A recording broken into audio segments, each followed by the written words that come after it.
If you took your children to Mass every Sunday of their childhood, if you prayed the Rosary on your knees in the living room while they sat beside you, if you gave up things you wanted so that they could attend Catholic school, if you hung a crucifix above every door in your house and said grace before every meal and brought them to confession and to First Communion and to confirmation, and they still walked away, then this video is for you. Because Padre Pio saw this happen. He saw it in confession, he saw it in visions, and he left a diagnosis that the Church almost never speaks out loud. A diagnosis that answers the question no Catholic parent can stop asking, what did I do wrong? I want to say something clearly at the beginning, because what I'm about to tell you is not easy, and I know how much pain is sitting behind the question you have been carrying, in some cases for decades. You did not fail. You may have made mistakes. Every parent does. But the grief you feel when you see your son or daughter living as if God does not exist is not proof of your failure. It is proof of your love. And Padre Pio, who spent 50 years watching families fracture and souls wander, understood that grief better than almost any confessor in the history of the Church. But he also saw something in those families, something underneath the surface of the pain, that changes the question entirely. And I am going to tell you what he saw, because the answer is not what most people expect, and because, if you are a parent who has been praying for a child who has walked away, the answer he gave changes not just how you understand the past, but how you pray for them right now, today. Let me tell you something most people do not realize. Padre Pio never told a parent that their child was lost. Not once. In 50 years of confessions, in thousands of letters, in private conversations recorded by the friars who lived alongside him, there is not a single documented instance of Padre Pio telling a parent that the soul of a wandering child was beyond the reach of grace. What he said instead, and he said it with an insistence that surprised even the most spiritually sophisticated people who came to him, was this: you have no idea how much is already happening in that soul. You have no idea what your prayers are doing in the invisible world. You can only see what is in front of you. I see more. In 1961, a woman named Concetta Russo came to San Giovanni Rotondo. She was 61 years old, a widow from the city of Bari on the Adriatic coast, and she had been a woman of intense faith her entire life. She had raised 4 children alone after her husband died young. She had worked long days at a textile shop to keep them fed and clothed. She had brought them to Mass every Sunday without exception, had sent them to the parish catechism, had taught them the Rosary before they could read. She had by any measure given her children everything she had in both the material and spiritual dimensions of her life. 3 of her 4 children were practicing Catholics. 1 was not. His name was Salvatore, and he was 34 years old when his mother made her pilgrimage to San Giovanni. He had left the church at 17, not dramatically, not in a scene of rebellion, but quietly, the way a tide goes out. He had simply stopped attending Mass, stopped praying, and over the following decade had drifted into the comfortable secular life of a successful young professional in post-war Italy, a life in which the faith of his mother was regarded with the particular mixture of affection and polite distance that sophisticated people often reserve for the convictions of someone they love but cannot quite take seriously. He was not hostile to the church. He was not angry. He simply did not feel it anymore, or had decided that what he did not feel was not real. Concetta had prayed for Salvatore every day for 17 years. She had placed his name in novenas, had asked her parish priest to include him in Mass intentions, had kept a photograph of him folded inside her rosary case. She had never stopped. But she had also, over those 17 years, developed a particular quality of grief that is specific to parents in her situation, a grief that contains not only sorrow for the child, but a persistent and corrosive self-interrogation. What did I do wrong? Where was the gap in what I gave him? Was it something I said when he was young? Was it something I modeled without realizing? Is this my fault? She brought all of this to confession at San Giovanni. She confessed it as if it were a sin, this doubt, this grief, this recurring question of her own culpability. And Padre Pio, who had heard this particular form of grief more times than perhaps any confessor in his century, listened without interrupting. And then he asked her one question. He said, "When you pray for Salvatore, what do you ask God for?" Concetta thought for a moment, and then she said, "I ask God to bring him back to the church." And Padre Pio was quiet for a moment. And then he said something that Concetta recorded in her diary that evening, in the pension near the friary where she was staying, in handwriting that her granddaughter later described as shaking slightly. He said, "You are asking God to give Salvatore back to you. That is a mother's prayer, but it is not yet a prayer for Salvatore's soul." Those are not the same prayer. Hold on. Because what Padre Pio was pointing to in that distinction is one of the most important things I have ever encountered in 30 years of studying his teachings. And it has direct implications for every parent who is praying tonight for a child who has walked away from the faith. Stay with me, because I need to explain the spiritual mechanism he was describing, or the weight of his words will not fully land. Padre Pio had spent decades observing what he once described to Father Agostino as the transmission of the spiritual life within families. Not the transmission of religious practice, that is visible, measurable, observable. The transmission of the spiritual life, the living faith, the genuine encounter with God, the interior reality that the external practices are meant to express and support. And what he had seen in hundreds of families and over the span of a generation was a pattern that was consistent enough to be described as a law. The pattern was this: children inherit not only the faith of their parents, but also the wounds of their parents. And in many cases, the wounds are transmitted more effectively than the faith. This is what Padre Pio called the generational current. It is not a curse in the dramatic sense that the word sometimes carries in popular Catholic culture. It is not a supernatural punishment passed from parent to child. It is something subtler and in some ways more difficult to address. It is the spiritual reality that children are formed not primarily by what their parents say or do religiously, but by what their parents actually are. By the interior life, or interior life withheld, that the child senses beneath the surface of the visible devotion.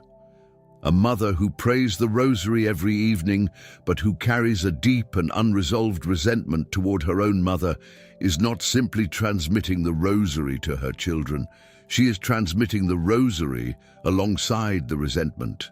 And the child, in the particular way that children absorb the emotional and spiritual weather of the household they grow up in, receives both. They may receive the form of the faith, the prayers, the practices, the obligations, while also receiving, at a deeper level, the emotional reality that surrounds it, the tension, the unresolved grief, the faith that is practiced but not experienced as living and freeing. When that child grows up and stops practicing, the common assumption is that they have rejected the faith. What Padre Pio saw is that in many cases they have not rejected the faith. They have rejected the wound. They have left in search of the thing the faith was supposed to give them and never quite seemed to, the interior freedom, the actual experience of being loved, the reality of a God who is not merely an obligation, but a relationship. And because they have never seen that reality modeled clearly beneath the surface of the religious practice, they do not know where to look for it. I have experienced something close to this myself, and I want to be honest about it because I think it matters. My own mother was a woman of extraordinary faith by any external measure. Daily Mass, the full Rosary, the Divine Mercy Chaplet, confession every 2 weeks, the brown scapular always worn. And I am genuinely grateful for every single one of those things. But there was also in my mother a grief that she never fully addressed, a wound from her own childhood, from a father who was not kind, that sat beneath all the prayer like a stone beneath a river. The prayer flowed over it, but never dissolved it. And as a young woman, I did not know how to separate the faith from the wound, and for several years in my 20s, I stepped back from both. I came back. Not because someone argued me back, but because I eventually found someone, a priest in Coventry, whose name I will not share because he values his privacy, who showed me the faith from the inside, who showed me that the wound and the faith were not the same thing. This is what I see with my own eyes when I look at the families of the parents who come to me. Back to Concetta Russo and the question Padre Pio asked her. He had told her that she was asking God to give Salvatore back to her, rather than asking God for Salvatore's soul. She sat with that in the confessional for a moment, and then she said, "This is recorded in her diary. I don't understand the difference." And Padre Pio said, "A mother's prayer asks God to move the child back to where the mother can see him. A prayer for the soul asks God to move in the child where no one can see. Both can be answered, but only one of them is asking for what the child actually needs." That is the first cliffhanger of this story, because what Padre Pio said next, and what he told Concetta about Salvatore specifically, about what he saw when he prayed for this young man he had never met, would require her to change not just how she prayed, but what she believed about the 17 years of prayer that had already happened. Stay with me. Padre Pio prayed silently for a moment in the confessional. Concetta waited. She had come a long way. She was willing to wait. And then, he said, "Your son is not as far as you think. There is something in him that has never left. You put it there. You don't see it because you are looking at what is not there. The mass attendance, the confession, the practices. You are not seeing what is there. A man who has never fully stopped arguing with God is not a man who has abandoned God. He is a man who has not yet found the form of the relationship that belongs to him." This is the turning point, the first one, and it is a turning point not just in Concetta's story, but in the entire theological understanding of what it means for a child to abandon the faith. Padre Pio was making a distinction that most pastoral theology of his era did not make clearly, the distinction between the abandonment of religious practice and the abandonment of God. They are not the same thing, and confusing them, which is easy to do, especially from the outside, causes two errors simultaneously. It causes the parent to grieve as if the child was spiritually dead, when in fact something is still alive. And it causes the parent's prayers to be aimed at the wrong target, at bringing the child back to visible practice, when the interior work of grace may be proceeding in a direction that does not yet look like practice from the outside. Padre Pio saw this constantly. He saw men and women who had left the church not because they had rejected God, but because the particular form of the church's presence in their childhood home had become inseparable in their minds from something that hurt them. And those people were not lost. They were in pain. And pain, unlike indifference, is spiritually alive. Pain is a form of reaching. But there is something else Padre Pio said about the generational current, something harder to hear, and something that directly addresses the question that Concetta could not stop asking: what did I do wrong? Because Padre Pio did not tell her she had done nothing wrong. He told her the truth, which was more complex than either pure guilt or pure absolution. He said, and this is from Concetta's diary, written that evening, and later corroborated in a letter she wrote to her parish priest in Bari, which was preserved in the parish archive, that there is a particular error that deeply devout parents sometimes make, an error that comes not from lack of love, but from an excess of a particular kind of love. He called it the error of transmission by pressure, A parent who has a genuine and living faith and who loves their children deeply will often, without intending to, transmit the faith as an obligation rather than an invitation. Not because they are rigid or unloving, but because the faith matters to them so profoundly that they cannot quite tolerate the possibility that it will not take.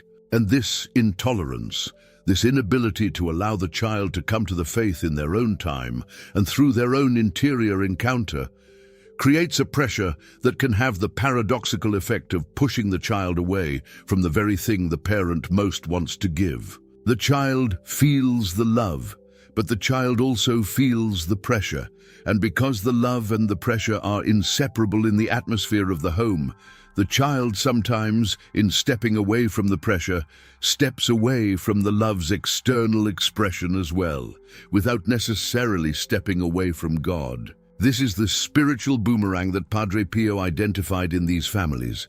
The deepest love, transmitted with too much pressure, can travel out from the parent toward the child and return transformed, not as rejection of God, but as the child's need to find God on their own terms, in their own time, without the weight of the parent's need pressing down on the encounter. He was not blaming Conchetta. He was describing a mechanism, and he told her something else, something that she returned to again and again in her diary in the years that followed. He said that the 17 years of prayer she had already offered for Salvatore were not wasted.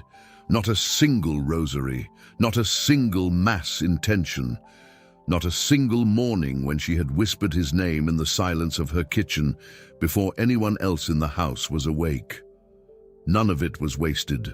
He said, "Grace accumulates, it does not expire. Every prayer you have offered for that soul has changed the soil of his interior life, whether he knows it or not. You are not praying toward a wall.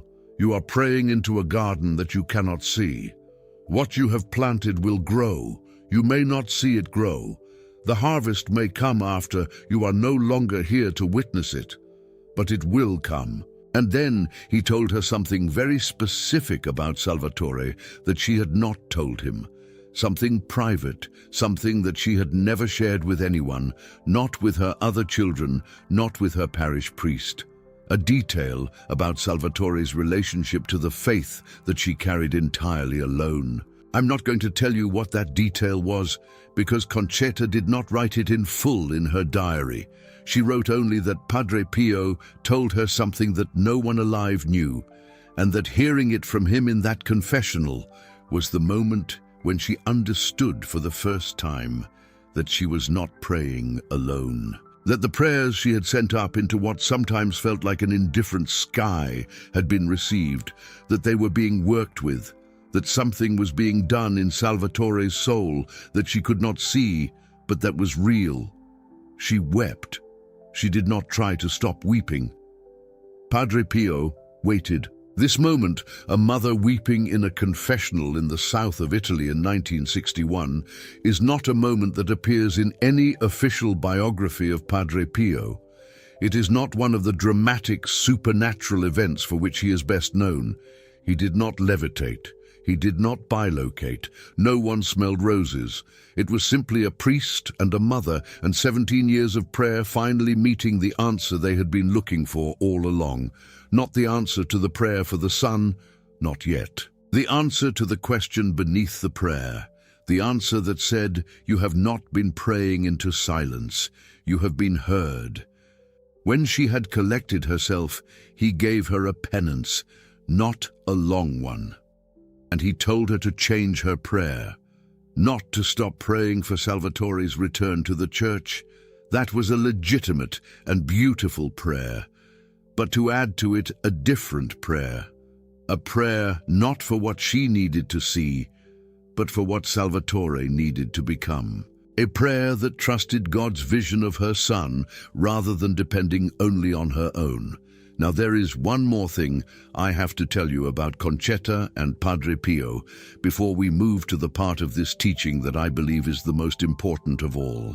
Because what happened after Conchetta left that confessional is something that she records in her diary, and that I think explains better than any theological argument, why Padre Pio was so insistent that the prayer of a parent for a wandering child is never wasted. On the bus home from San Giovanni to Bari, a journey of several hours along the Adriatic coast, Concetta sat by the window and prayed the rosary she always carried. And at a certain point in the journey, she does not name the mystery she was on, but she notes that it was late afternoon and the light was coming off the sea in that particular way that the Adriatic has in autumn. She had what she described as an impression, not a vision, not a voice, an impression, the way a smell sometimes carries a memory into you without warning. She felt for a moment that Salvatore was close to her, not physically, he was in Naples, but close in some other sense, present, and that presence was accompanied by the unmistakable feeling that something was being worked on, that she had walked into a room and found work already in progress, work that had been continuing without her knowledge, work that was real and was advancing. She wrote in her diary, "I don't know if this was God's consolation or my imagination, but I choose to believe it was the first because Padre Pio told me the garden is real, and I am going to trust that." Now, let me take a step back from Concetta's story for a moment, because there is a dimension of what Padre Pio taught about these generational patterns that we have not yet touched. A dimension that is both more hopeful and more challenging than anything we have discussed so far. The spiritual boomerang runs in both directions. We have been talking about the ways in which wounds are transmitted generationally, the unresolved grief, the pressure, the conflation of the faith with the parent's need, and that is real, and it is important to name it honestly. But Padre Pio also taught, with equal insistence and with the authority of a man who had watched the full arc of generational spiritual life across multiple families over 50 years, that grace accumulates generationally as well. The prayer of a grandmother can work in the soul of a grandchild she never met. The faithfulness of a mother can plant something in a daughter that does not flower until the daughter is 50 and going through a suffering that the mother never lived to see. The sacrifice of a father, daily mass, daily rosary, the quiet and unglamorous faithfulness that nobody noticed, can be transmitted to a child who appears to have rejected everything and can surface 20 years later in a crisis, in a moment of genuine need, as an interior resource whose origin the child cannot explain. This is the principle of accumulated grace, and it is one of the most consoling things Padre Pio ever taught, precisely because it operates outside the range of what the grieving parent can observe. You cannot see it working. You cannot measure it. You cannot confirm it by looking at the external life of the child. But it is working. Not as a magical guarantee. Human freedom is real, and every soul can, in the end, refuse even the most accumulated grace. But as a persistent, patient, almost stubborn movement of divine love through the generations of a family, following the bloodline like water follows a channel, looking for the place where it can break through. Padre Pio said once to a group of his spiritual daughters, this is recorded in Father Agostino's notes from around 1960, "You think your prayers are for one person, for one generation. God uses them for 10. He was speaking specifically in the context of prayers for children and grandchildren, and the women listening understood him to mean something literal, not metaphorical. Actual spiritual substance, actual currency of grace, moving forward through time in the descendants of those who prayed. I have seen this in my own family, and I tell you this because I do not want to speak only in abstractions. My grandmother on my father's side was a woman who never left the church and who prayed with an intensity that as a child I found almost frightening. She died when I was 11. My father, her son, drifted away from the faith for 20 years, a fact that she did not live to see, which I think was a mercy. He came back quietly in his early 60s. He told me once that he did not know why he came back exactly, that it felt less like a decision and more like finding that he was already somewhere he had not consciously traveled toward. I do not know how to explain that except in the terms that Padre Pio used. The prayer was there. The currency was there. It worked on its own schedule. Now I want to bring this back to you, because if you are watching this video, there is almost certainly a name or a face in your mind right now. A son, a daughter, a grandchild who was baptized and confirmed and received First Communion and is now living as if none of it ever happened. And I want to say 3 things to you directly from everything I have read and studied and witnessed in 30 years of sitting with this question. The first is this: the grief you feel is holy. It is not weakness. It is not evidence of a lack of faith. The grief of a parent for a child who has walked away from God is a participation in something that God himself knows.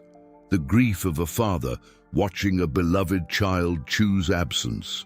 Your grief is not separate from your prayer. It is part of it. The second is this: what you can see is not the whole picture, not even close. The interior life of your child is not visible to you. The movements of grace in their soul are not visible to you. What looks from the outside like an absence of faith may be, from the inside, an argument with God, which is not the same as silence. An argument requires 2 parties. A person who is arguing with God has not left God. They have simply not yet found the way to stop arguing and start listening. And that is a position that grace can reach. The third is this: change the prayer, not abandon the prayer you have been offering, but add to it. Ask not only for the return you need to see, but for the transformation you cannot see. Ask God to do in your child's soul what only God can do, not by your hand, not on your timeline, not in the form that you would recognize as success. Let the prayer be bigger than your vision of the outcome. Let it be a prayer for the soul, as Padre Pio told Concetta, because that prayer, the prayer that does not demand a particular form of the answer, is the prayer that creates the maximum space for grace to work. And now the question that I want you to carry into this evening, the one that I have found over many years to be the most productive question a parent in this situation can ask. Not, "What did I do wrong?" That question, though natural, often leads nowhere that is spiritually useful. But this one, what is the one thing in my own interior life, in my own relationship with God, that I have not fully addressed? That my child may have absorbed from me without either of us realizing it? What is the unresolved grief, the unconfessed resentment, the wound I have been carrying alongside my faith rather than bringing to the foot of the cross? Because if Padre Pio was right about the generational current, and the evidence of his ministry suggests strongly that he was, then the most powerful thing you can do for your wandering child is not to intensify the prayer directed at them. It is to do the interior work on yourself that their departure is, in a sense, calling you toward. To address in your own soul the thing that the transmission could not transmit cleanly. To bring to confession not just the sins of the past week, but the accumulated grief of decades. To let someone stand in the position of Padre Pio for you and say, "Here is what I see in you that is more than your surface devotion. Here is the wound beneath the prayer. Here is what needs to be healed so that the grace can flow more freely." Your child's departure from the faith is painful, but Padre Pio would say, he did say, to many parents in many confessionals across 50 years, that it is also an invitation to a depth of interior life that comfortable religiosity never requires. The parents who were broken open by their children's leaving often became, in the years that followed, the most powerful intercessors in their families, because they were no longer praying from the surface. They were praying from the wound, and prayer from the wound, when it is genuine, is prayer that carries weight. Concetta Russo returned to Bari. She changed her prayer. She added to the Rosary she already prayed a specific intention, not for Salvatore's return to Mass, but for whatever God was doing in Salvatore's soul to be completed. She prayed this for 11 years. Salvatore Russo returned to the sacraments in 1972 at the age of 45 during a period of serious illness. He asked for a priest. He received the last rites, not as last rites as it turned out because he recovered, but as a full return to confession after 28 years of absence. His mother had died 2 years earlier, in 1970. She did not see it. But here is what Concetta's granddaughter, who eventually published a small memoir of her family, wrote about the conversation she had with her uncle Salvatore in the last years of his life. She wrote that he often said that during the years of his absence from the church, he was never entirely free of the sense that something was pursuing him, not threatening him, not punishing him, pursuing him in the way that a love pursues. Patient, unhurried, utterly certain that he would eventually stop running. And in the final years of his life, he told his niece that he believed this was the accumulated weight of his mother's prayers, moving through the years, finding him even in the places where he had made himself unavailable. He died in 1989 at the age of 62, a practicing Catholic with a priest at his side and a rosary in his hands. The same rosary his mother had kept with his photograph folded inside it for 17 years. Grace accumulates. It does not expire. What you have planted will grow. You may not see it grow. The harvest may come after you are no longer here to witness it, but it will come. There is a prayer that Padre Pio recommended to parents in this situation, a prayer that combines the intercession for the wandering child with the interior surrender that the parent themselves is being asked to practice. It does not have an official name, but in the letters of his spiritual daughters, it is sometimes called the prayer of release. Not because you release the child, but because you release your grip on the form of the outcome. It goes like this, and I want you to say it with me, or write it down, or memorize it, because these are among the most healing words I have found in 30 years of study. Lord, I place the soul of my child entirely in your hands, not in the form I need to see, not on the timeline I can accept, not with the conditions I have attached to this prayer without knowing it. I release the outcome. I trust your love for this soul more than I trust my own ability to see what is happening in it. I ask only for what is best for them. Whatever that is, wherever it leads, however it looks from where I am standing, do in them what only you can do. Amen. That prayer is not passive. It is the most active prayer a parent can offer because it requires the full surrender of the thing that is hardest to surrender, the need to see the answer. And if you are carrying this grief tonight, if there is a name in your heart that has been there for years, a child or grandchild for whom you have prayed and not yet seen the return you are longing for, I want to say to you what Padre Pio said to Concetta Russo in that confessional in 1961. You are not praying toward a wall. You are praying into a garden you cannot see. The seeds are there. The water is there. The patience of God for that soul is beyond anything you can imagine from this side of the veil. Keep praying. Change the form, deepen the interior work, and trust the rest to the one who sees more than you do. As long as there is life, there is hope. And sometimes the hope that returns surprises you in ways that no one expected, least of all, the one who finally came home. Padre Pio knew this. He had seen it from both sides of the veil, and he never, not once, told a praying parent to stop. If this video has touched something in you today, I want to invite you to do something very simple. Leave the name of your wandering child, first name only, or just my son or my daughter, in the comments below, so that those of us who are watching and praying together can carry that name with us. Write hope if you are still believing. Because Padre Pio believed in every family that brought him this grief, that the prayer of a mother or a father, or a grandmother, or a grandfather, is never wasted. It is currency. It is real. And somewhere, in the soul of the person you love, it is already at work.